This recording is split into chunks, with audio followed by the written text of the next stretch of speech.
Hey everybody, Clutch here from the Sodak motorcycle blog.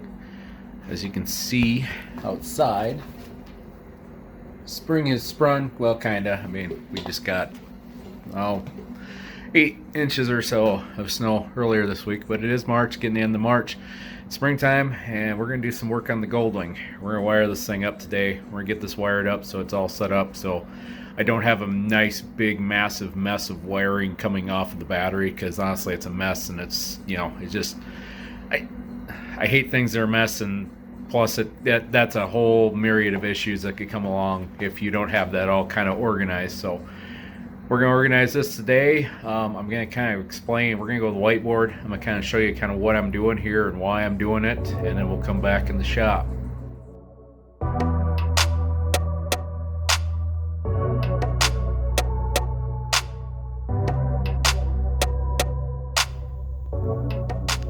Hello everybody, Clutch here from the Sodak motorcycle blog, and before we go in the garage, I just want to sit down here at the whiteboard and kind of show you what we're doing today. So essentially what we're doing is we're adding additional powered items to a motorcycle.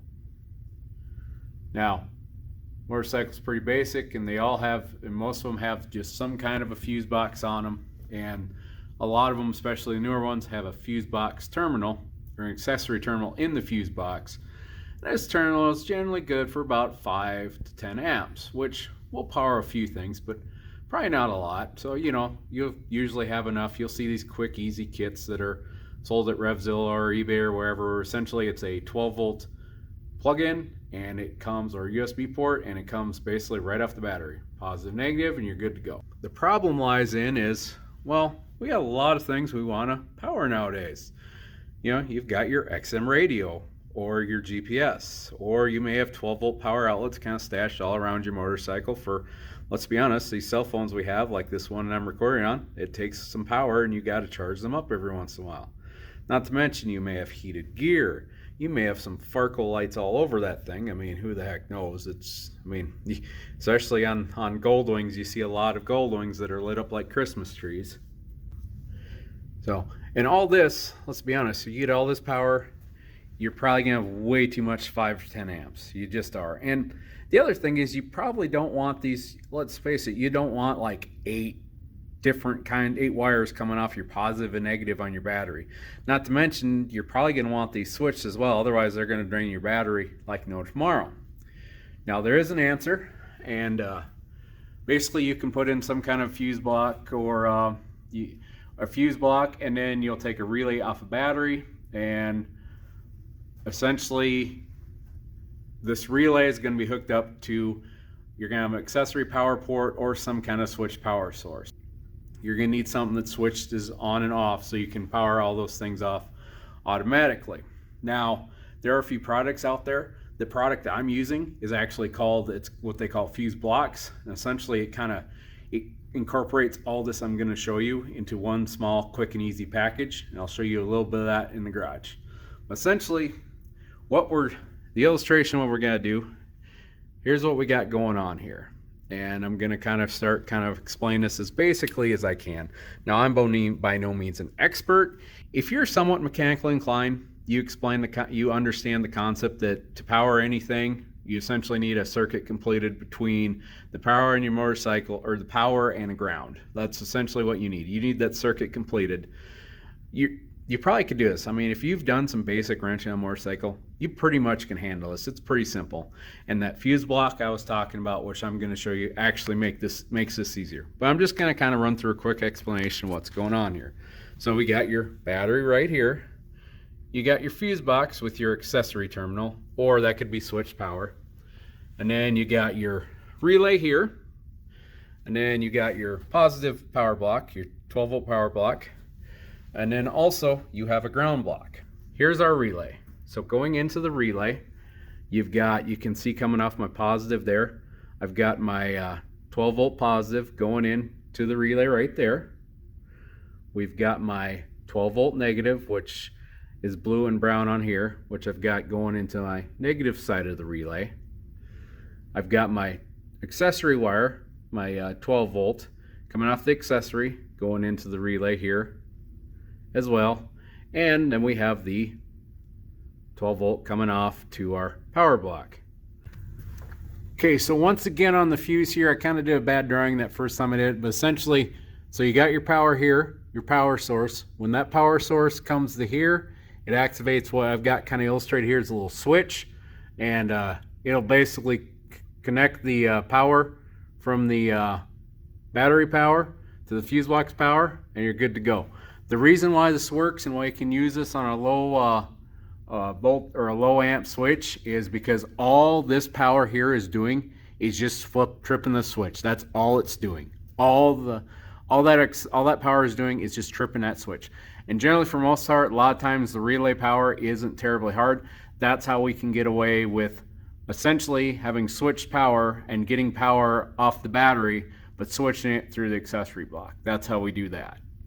Essentially, the relay is what does all this. It's what makes all this work. It's what ties in the fuse box, the battery, and the power for all your items. So essentially what we got going here, so we've got our power that's always coming from the battery into the relay right here on those sides.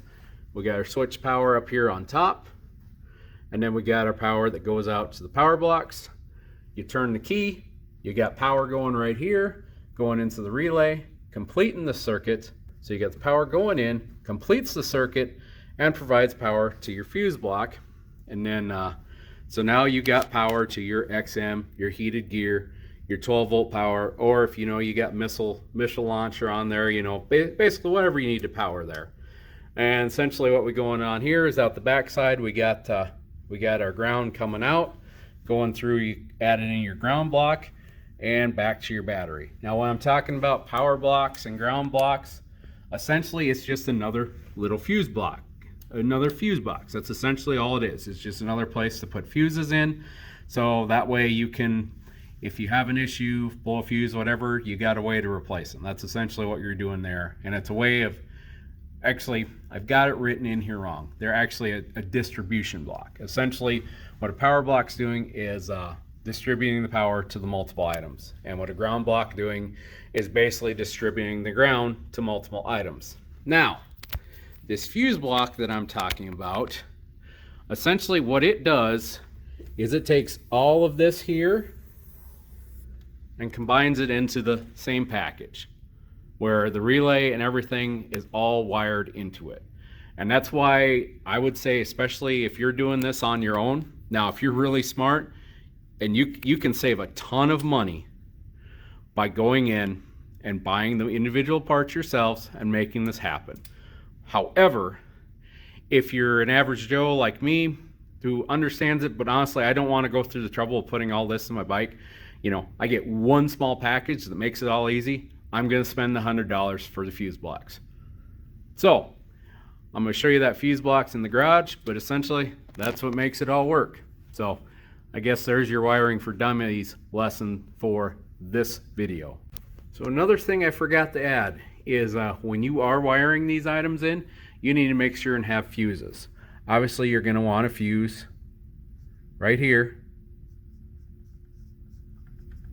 Now it's badly written, but you basically want a fuse coming off your 12 volt, obviously, and you're going to want enough fuse, obviously, to power all your items here.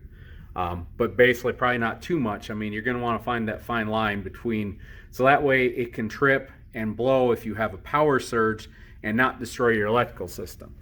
Same thing coming off of your accessory. You're going to want to have some kind of a fuse. Honestly, and this one doesn't need to be too big.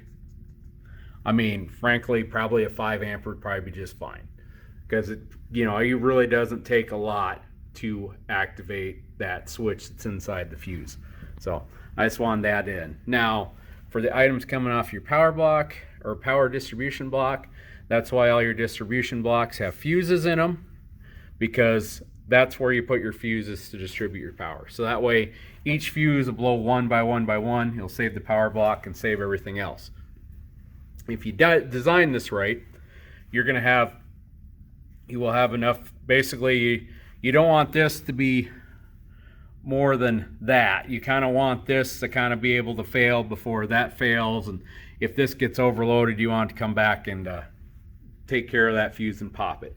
You never want to wire anything without fuses, because if you do and you do have a power surge, it could do some serious damage to your electrical system, possibly causing things to melt. Fuses are designed to fail if there is a power surge, so make sure you're using fuses with all your items. All right, so out here on the workbench here, what we're going to be using to make all this happen is called the fuse block, or this is the FC1. It's made by a company called Fuse Blocks. And the nice thing about this is here it is. Now, obviously, the screws are, going to be setting all the way in, but as you can see, it's not terribly huge. About 2.5 or so by 3 by about inch, probably about 1.25 inches or so, 1.5 inches. And what's nice about this is what I was explaining there on the whiteboard, talking about where you need your relay, and you got to wire that up to a ground bus and also a, your 12-volt bus. Well, nice thing about this product, everything's all in one.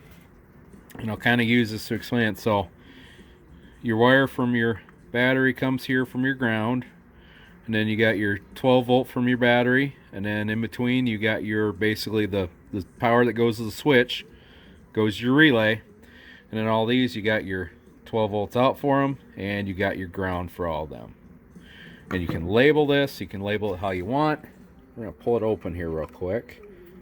There's the inside of it. You can see where all the wires go. You can see the big relay right there.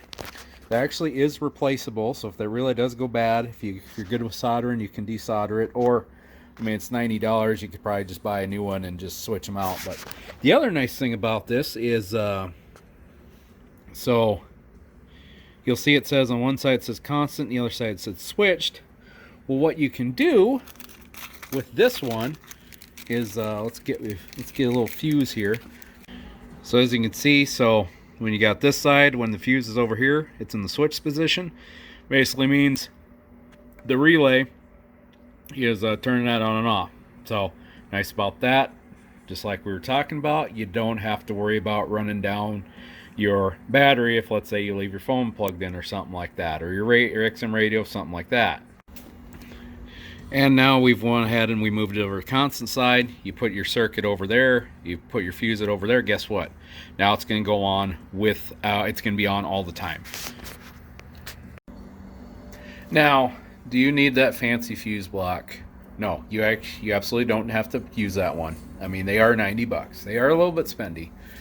The reason I go with them is, honestly, it just makes it's an all-in-one package. That's the main reason I go with them. But you can easily do this with just, a relay, a ground bus, a 12-volt power distribution block. You can do all this with that and not have to worry about all that. So there's plenty of ways you can do it. I just like that product. Like I said, it puts it all together, and to me, $90, it's well spent. Now, this isn't going to be like a full install. Like, I'm not going to walk you completely through everything. I'm just going to show you a few tips and tricks, kind of how things go.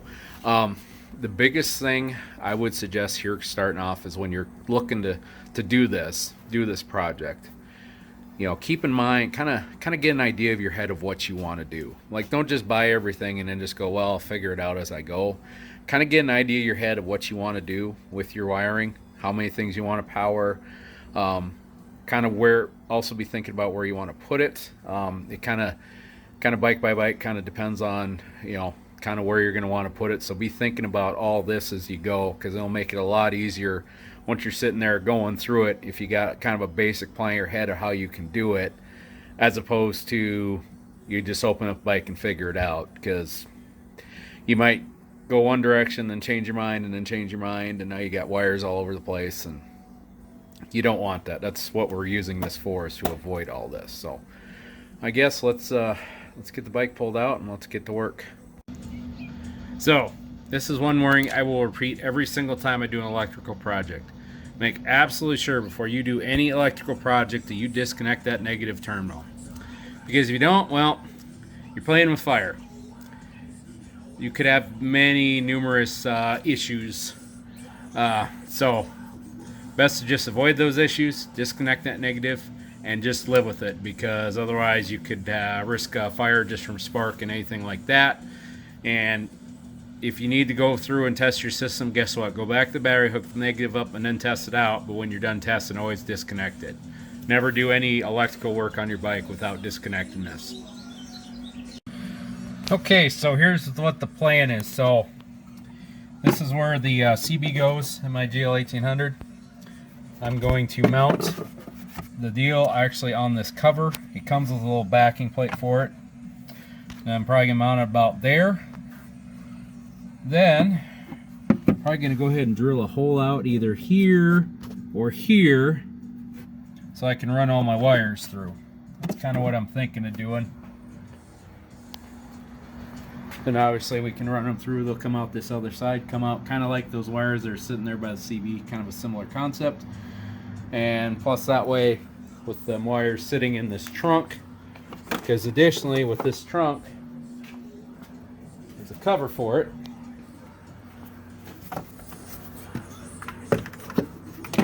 So while we're at it, let's go ahead and just try this out.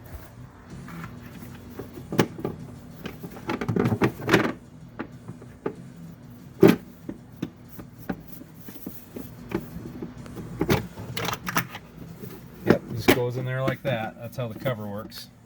And that way it'll be kind of sitting there safe and protected. The hole will be out of the elements because it'll be under the seat. So I think that's what we're going to do.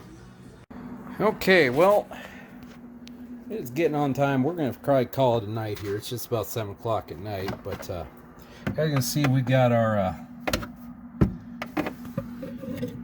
wires run for the main power.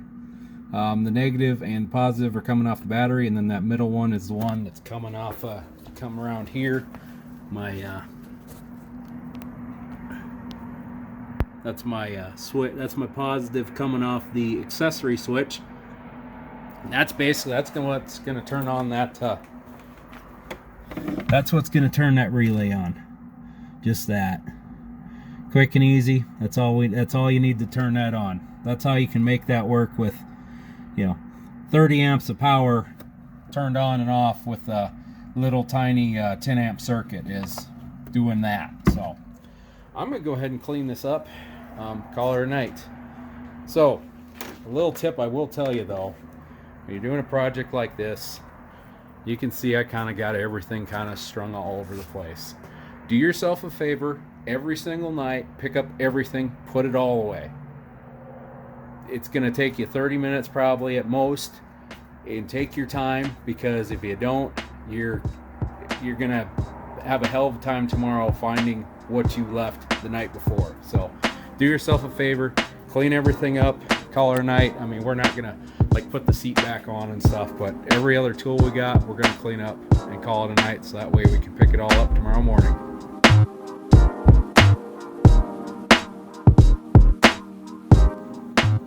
So here we are, it's the next day. Got my cup of coffee. Let's finish this thing. One thing I forgot to mention is make sure your two, and it'll say this in the instruction, but make sure your two input lines from the battery, make sure those are a 12 gauge wire. Don't use a small gauge, use a 12 gauge wire for that one. I'm using 16 gauge for everyone else. 18 gauge work fine, but the two main ones coming off the battery, make sure you're using a 12 gauge wire. One of the important aspects here that you're gonna have to crimp and splice wires. You're gonna have to solder or something. I'm a crimp and splice guy. I just use heat shrink connectors. They're a little more expensive than the butt ones, but you want to use some kind of heat shrink on here. If you don't use those, you're going to have to probably find some heat shrink tubing. And if you're soldering, obviously you're going to have to use heat shrink tubing as well. So you want to do some kind of heat shrink something when you're working on, vehicles like this, because let's face it, stuff can be out in the elements and you want that protected. That's what those butt connectors do, or those heat shrink connectors do. So obviously you're going to need your two lengths of wire. I already spliced the one side. I'm going to this other side. You get one thing you can do, go to like Harbor Freight or something, get yourself a little just crimp tool, or a little wire stripper tool. It'll work good. And also, you want a pair of crimpers. You can get cheap, you can get expensive. I mean, there's tons of different ways of doing it.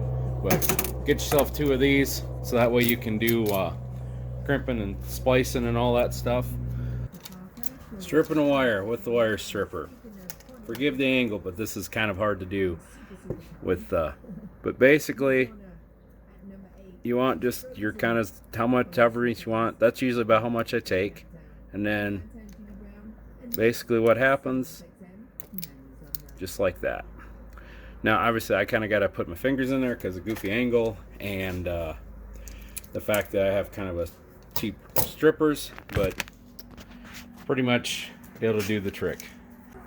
You can do the same thing here. Take the crimpers, clamp down, and basically you yank it off.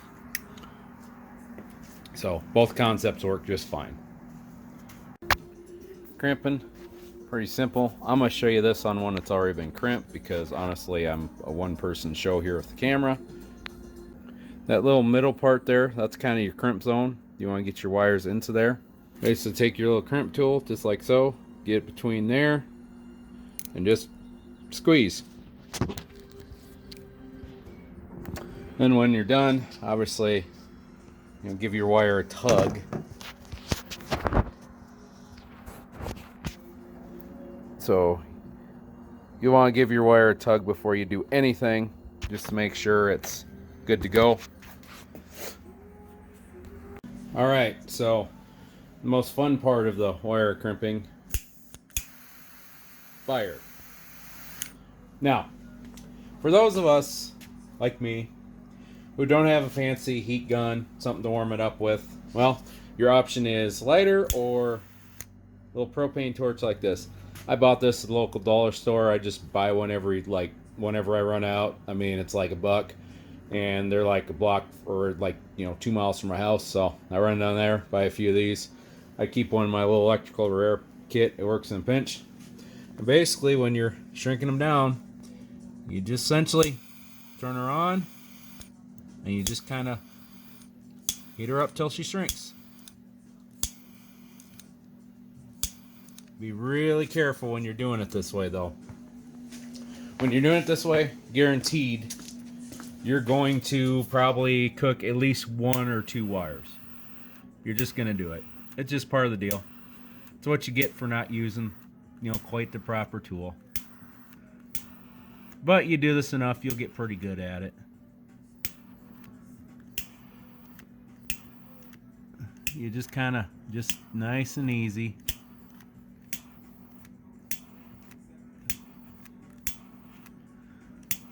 A little smoke is okay. Some of that is from the stuff inside the heat shrink kind of coming out of the tubes. So if it's smoking a little bit, it's okay. You just don't want to full on fire.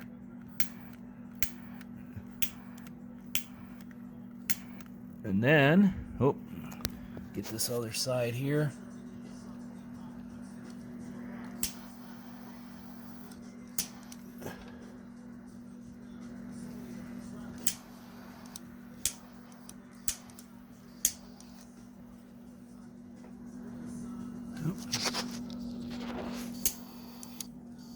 There we go. You'll know you're done when you kind of see that, we're not, there you go. When you kind of see it fully change color, kind of see on that bottom one, you can really see it on that one. When you kind of fully see it change color, you kind of know you're done. Also, there's that little tiny,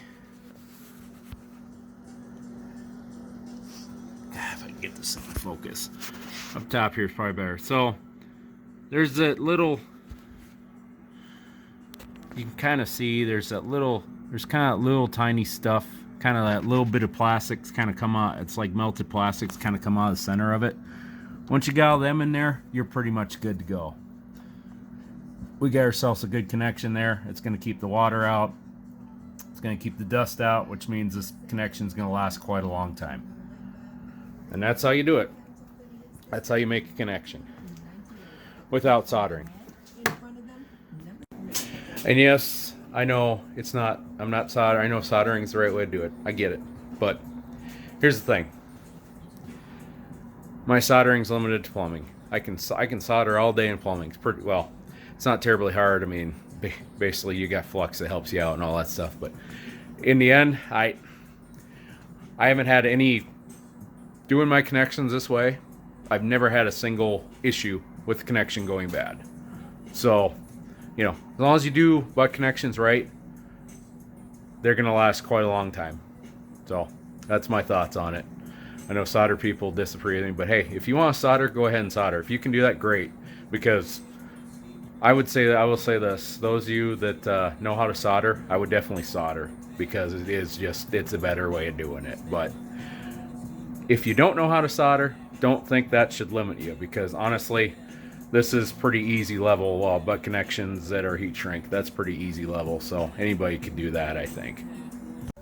All right, well, we got this thing all squared away. So you can see I pulled the trailer in here so I could test the trailer lighting out. Nice thing about having a small trailer, it makes it easy. I tried to test with my multimeter, but about 50% of the time I usually hit the wrong spot and short the whole system out. So the trailer, that is. Yet another reason why you should have a good trailer isolator kit if you're wiring a trailer to your motorcycle. But anyways, you can see I got my kind of end state here. So we got our trigger switch, as you can see, coming off the battery. We got the cable that's going to the battery, the positive. We got the negative going to the battery. These two here, these are for my battery tender plug, which I'm going to relocate to here. This one is no longer a battery tender plug. That's just a charger plug now. I think that's the best way to do it. I didn't really want to run the battery tender through that fuse block, just in case something were to happen. I'd rather have it, you know, short the fuse out right here on this short one that's going right to the battery, as opposed to doing more damage in that fuse block. So anyways, this is my front plug that comes from here. Basically took it, hooked it up, so I got it going to the trunk. It joins all the cables coming from the battery here. You can see it goes right into the trunk there. I got this cable, which is just a charger cable. I got this second cable here, which is just plugged off. That's going to be for my 12 volt plug, which is going to be inside this pocket here. I'm waiting to do that because I'm getting the Kiriakin armrests coming in here. They should have been here on Friday, or yesterday, but thanks to the snowstorm in Colorado, they're stuck till Monday, so they don't do me any good this weekend. So the Kiriakin has a little clamp that goes inside the pocket, so I want to see how that affects the pocket before I wire that 12 volt in. End state's going to be, there's going to be a 12 volt in there, and that 12 volt is also going to, sorry, mud splotch. That 12 volt is also going to be, that's going to be what powers the Sena free wire that I got for my wife. So, and it needs that 12 volt cigarette style lighter plug. That's the way it is. You can't do it with the USB. That's just the way it is. So, I mean, the USB will charge it up, but with the cigarette lighter adapter, it's got a pin. What happens is that when you turn the key on and off, essentially when it gets power, that 12 volt, it turns on. When the power goes away, it shuts off. So that's kind of, that way I don't drain my battery. So you can see I got the main plug, the main plugs here on the left. That's the trigger wire and also the 12 gauge, and you can't see underneath, but my ground is also going in there as well for the main power, and then all my accessory power is going into that hole. Come around to the back here. As you can see, let me get a light here.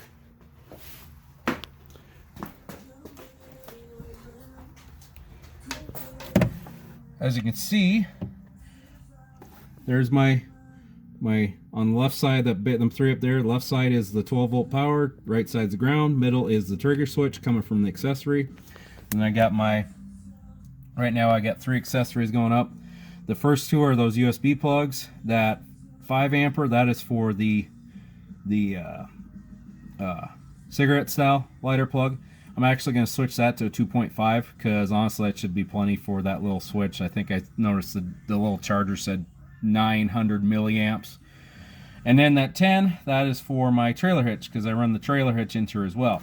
Now I do have the trailer isolated still on that fuse, so when I blew it, it actually blew that fuse. So honestly, I probably could go with that fuse, but honestly, I still rather have that fuse out there, kind of making sure that nothing goes wrong before that fuse fails. And what happened when I just shorted that system out, the fuse inside the box here, that little 10 that you're seeing right in front of you, it did not short. This one, this fuse under here, the little 10 ampere, that's the one that blew, and that's how I want it to happen. So basically, I kind of got a little test of what's going to happen. So there's that there. I'm going to put the cover over it. And when I have the cover over it,